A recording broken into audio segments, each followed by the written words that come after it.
அனைவருக்கும் வணக்கம். இஸ்புல்லா தலைவர் ஹசன் நஸ்ருல்லா எப்படி கொல்லப்பட்டார் என்ற செய்தியானது மற்றும் தகவல்கள் வெளியாகியுள்ளன. இந்த தகவல்கள் அனைத்துமே ஒரு பெரும் பரபரப்பை ஏற்படுத்த மண்ணும் உள்ளது. அதாவது இஸ்ரேல் பல மாதங்களாக ஹசன் நஸ்ருல்லாவை கொல்வதற்காக திட்டமிட்டுள்ளதும், ஆனால் இந்த தாக்குதலை ஒரு சில நிமிடங்களிலேயே பங்கர் பஸ்டர் குண்டுகளை பொழிந்து முடித்துள்ளதாக தெரிய வந்துள்ளது. அதாவது இஸ்புல்லாவின் கதையை கச்சிதமாக திட்டமிட்டு இஸ்ரேல் விமானப்படையானது முடித்துள்ள தகவல்கள் வெளியாகி பெரும் பரபரப்பை ஏற்படுத்தியுள்ளது. அதாவது எப்படி இது சாத்தியமானது என்றால், இது இஸ்புல்லா அதிர வைத்தது மட்டுமல்லாமல் உலக நாடுகளையும் அதிர வைத்துள்ளது. அதாவது பல மாதங்களாக மல்டிபிள் உளவுத்துறை தகவல்களை அவர் சேகரித்துள்ளார்கள். அதாவது மொசாத் தந்த உளவு தகவல்களும் இஸ்ரேல் சிக்னல் இன்டெலிஜென்ஸ் அது மூலம் பெறப்பட்ட தகவல்களும். இதைவிட மிகவும் அதிர்ச்சிகரமான செய்தி என்னவென்றால், ஈரான் ஸ்பை ஹெஸ்புல்லாவின் மூலாக செயல்பட்டுள்ளார். அவர் மூலமாக வந்த செய்தி மூலம்தான் இஸ்புல்லா தலைவர் ஹசன் நஸ்ருல்லா இஸ்புல்லாவின் தலைமையகத்திற்கு வருகிறார் என்ற தகவலை உறுதி செய்ய முடிந்துள்ளது. அந்த அளவுக்கு இஸ்ரேல் தகவல்களை பல இடங்களிலிருந்து திரட்டி அதை ஒருங்கிணைத்து பல மாதங்களாக திட்டமிட்டு துல்லியமாக இந்த தாக்குதல் நடத்தியுள்ளது. அதாவது டார்கெட்டட் ஸ்ட்ரைக் என்பதற்காக தேர்ந்தெடுக்கப்பட்ட இடங்களுக்காக காத்திருந்து பல உளவு தகவலை சேகரித்த பின்பு அவர்கள் சரமாரியாக லெபனானில் உள்ள இஸ்புல்லாவின் இடங்களை டார்கெட் செய்து தாக்குதல் நடத்தியுள்ளனர். அப்படி மிக நுணுக்கமாக திட்டமிட்டு தாக்குதல் நடத்தப்பட்டது மிகப்பெரிய ஒரு அதிர்ச்சியை தந்துள்ளது. ஏனெனில் இவர்கள் தாக்குதல் நடத்திய இடங்கள் நகரத்தின் ஒரு மையப்பகுதியாகும். இப்படிப்பட்ட பகுதிகளில் சரமாரியாக பங்கர் பஸ்டர் பாம்புகளை சமீபத்தில் எந்த ஒரு நாடும் வீசியதில்லை. ஆனால் இஸ்ரேல் தான் வீசியது மிகப்பெரிய அதிர்ச்சியை தந்துள்ளது. அதாவது ஹசன் நஸ்ருல்லா அவர்கள் தஹியா என்ற இடத்தில் உள்ள இஸ்புல்லாவின் தலைமையகத்தில் உள்ள கட்டடத்தில் 60 அடிக்கு கீழ் உள்ள வெல் ஃபோர்ட்டிஃபைடு, அதாவது மிகவும் பாதுகாக்கப்பட்ட வலிமையான ஒரு பங்கரில் இருந்திருக்கிறார். அங்குதான் தன்னுடைய டாப் லீடர்ஸோடு ஆலோசனை நடத்தப் போகிறார் என்ற தகவலை ஈரான் ஸ்பையின் மூலமாக இஸ்ரேல் அறிந்துள்ளது.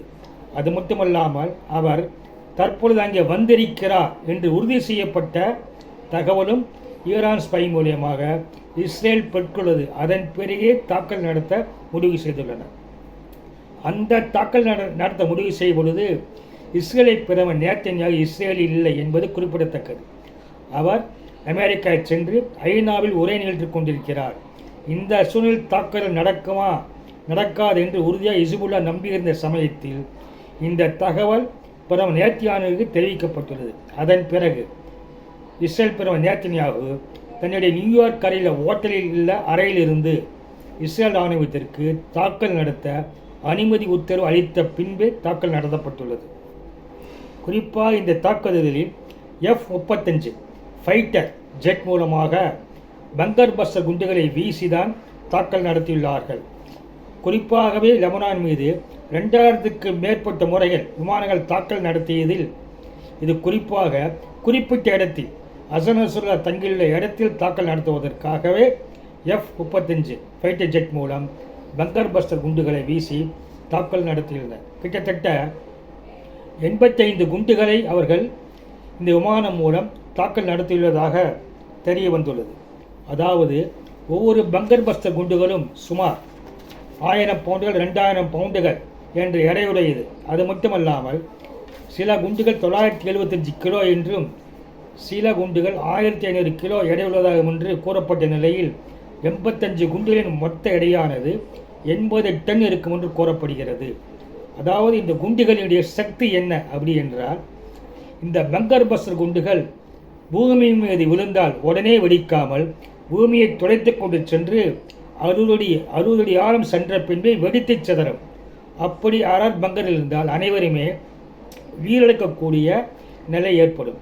இதே இந்த பங்கர் பஸ்டர் குண்டுகள் ஒரு காங்கிரீட் கட்டடத்தின் மேல் விழுந்தால் உடனடியாக வெடிக்காமல் காங்கிரீட் கட்டடத்திற்குள்ளாக சுமார் 3 மீட்டர், அதாவது 20 அடி தொலைட்டு சென்ற பின்பே வெடிக்கும் தன்மை உடையது.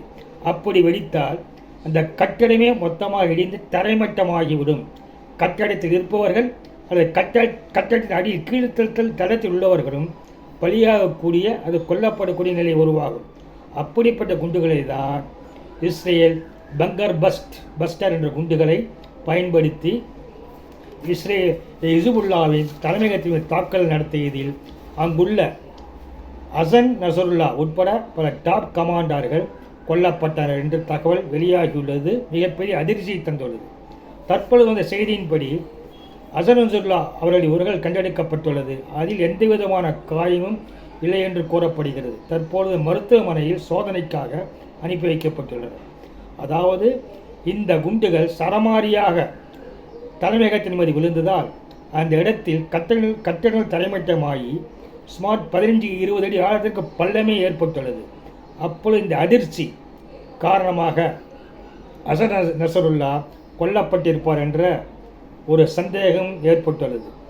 இப்படி அவர்கள் ஒரே நேரத்தில் அனைத்தையும் ஒருங்கிணைத்துள்ளார்கள். அதாவது பல மாதங்களாக உளவுத்துறை மூலம் மல்டிபிள் இன்டெலிஜென்ஸ் சோர்ஸ் தகவலை ஒன்று திரட்டி அதன் பிறகு அவர் எங்கே இருக்கிறார், 60 அடி சுரங்கத்தில் இருக்கிறார், பங்கரில் இருக்கிறார் தெரிந்த பின்பு எப்படி தாக்குதல் செய்ய வேண்டும், எப்படிப்பட்ட குண்டுகளை பயன்படுத்த வேண்டும், எந்த நேரத்தில் பயன்படுத்த வேண்டும் என்று மிகப்பெரிய ஒருங்கிணைப்பு நடந்துள்ளது. அது மட்டுமல்லாமல் அந்த சமயத்தில் பிரதமர் அமெரிக்காவில் இருந்தாலும் அவரிடம் உத்தரவு பெறப்பட வேண்டும். அந்த உத்தரவும் பெறப்பட்டு ஒரு அரசாங்கம் ஒரு இராணுவத்திற்கு ஒரு கோஆர்டினேஷன் செய்து இந்த தாக்குதல் நடத்தியதுதான் ஹசன் நசருல்லா கொல்லப்பட்டுள்ளார்.